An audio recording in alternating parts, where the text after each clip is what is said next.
Hey guys, this is going to be another video about me watching videos to do something and then making a video of it. And in this case, I'm trying to change the brake pads on my 94 Jeep Grand Cherokee.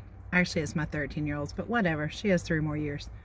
So we're going to get into it, and I'm gonna tell it to you after I watched a couple other people's videos, which were very helpful. And this will be the video for dummies like me. I'm the dummy, but I want to prove to you that you can do it, because I was a little nervous. I've already called 2 of my car guys, and that's okay.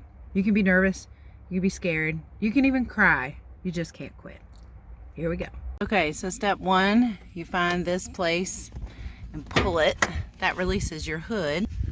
Step 2, you lift this, and under there's something you either push or pull. Mine's a pull, and it releases that hook, and then you push this up. Now some hoods have a little prop arm. My other Jeep has a little prop arm, but this one is up. Okay, step 3, you've got to loosen this. It says brakes on here somewhere, so you loosen this so that pressure won't build up in your brake system. And so when you get to the part where you have to clamp the thing down, this is letting air in.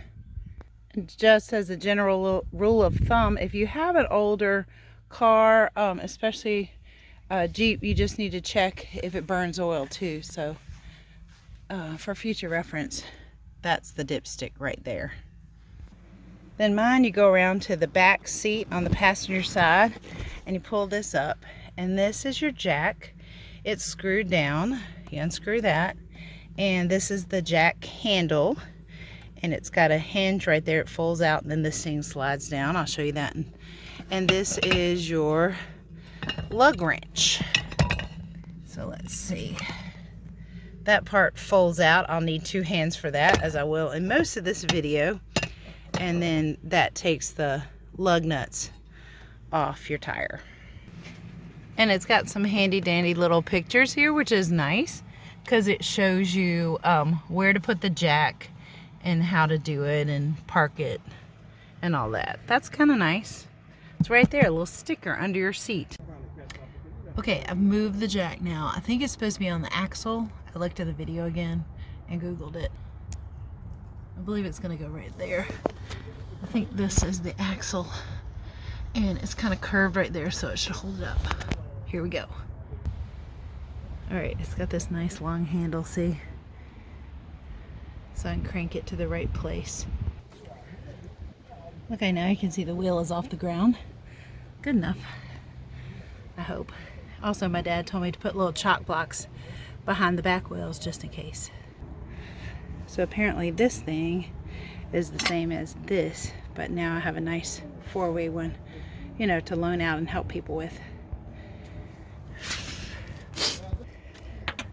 So a little trick if you're like me.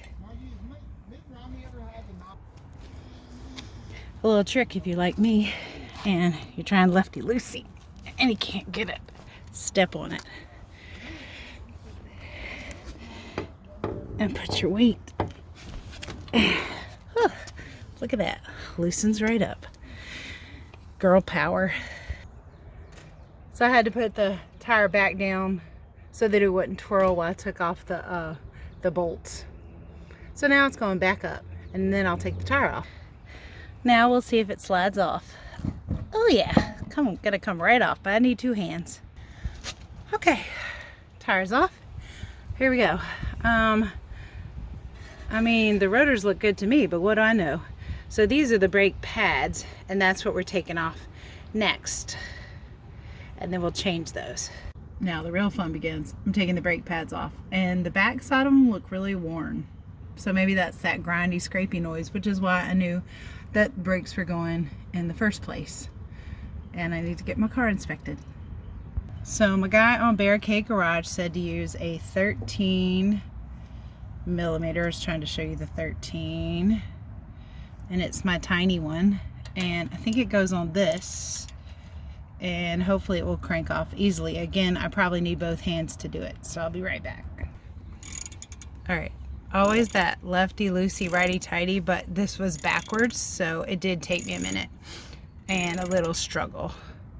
And the guy on the video that I was watching, of course, had a electronic thingy, but it's coming out and it's the right size, so I'm thinking this is the right part, and these are the brake pads, so we'll see. Of course, it is just my luck that I got it off and it's now stuck. So I'm trying WD-40 and we'll see. Okay, second bolt, different tool, same result, it comes out. And I gotta figure out how to get that one unstuck. Okay, and then I'm just pulling it back and the inside pad is gone. So that could be the problem. Now I take the brake pads out and replace them with the new ones. Okay, so for this part, I think this is where some people use a clamp, and I just use my hand and a screwdriver because it's kind of locked in with a little bolt down in here, and this is a holding it on. But if you push this way and then you wedge your screwdriver down in here, you can lift it up. Again, I need my tripod. So here we go. See how I've got now the bolt came out, and it'll just slide up, I think. There we go. And then the other side should come out. And you just hem and haw at it until it comes off like that. So this one still had a good amount left on it, but this one was metal on metal, which would be responsible for the grindy sound. Okay, so they have little notches, so they go back in the same way they came out. And this one is the inside, and that part slips in to that hole. I believe this is where the guy said to have a clamp, but I just did this and jammed it in. So I'm gonna get it in the right way, all the way.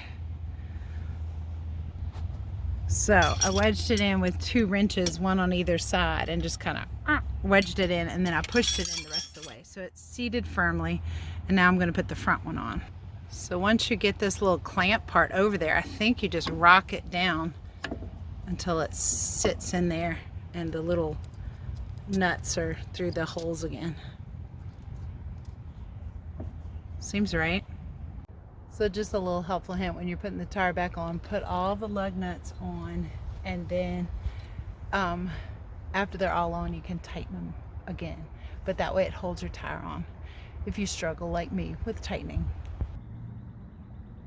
Then you release your jack, wheels back on the ground, and you repeat the whole process on the other side. Thank you for learning with Miss Roseberry.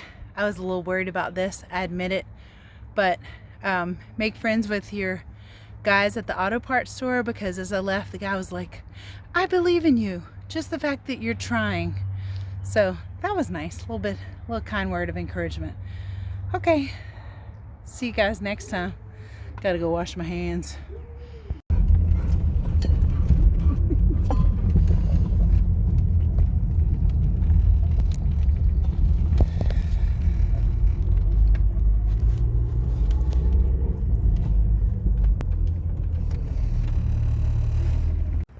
So this is an addendum to the original video, which I haven't even put together yet. I was a little traumatized. The wheel came off because I did not tighten the lug nuts a second time after I put the wheel down, like touching the ground from the jack. So this is your safety precaution, and have someone check your work if you're worried about it. My Jeep sustained a little damage, but the tire was fine, and really nice people helped me. But I'm telling you, so you won't have the same mistake I did. Have someone tighten the lug nuts if you're worried about it. Or just tighten them yourself the second time when you put it down off the jack.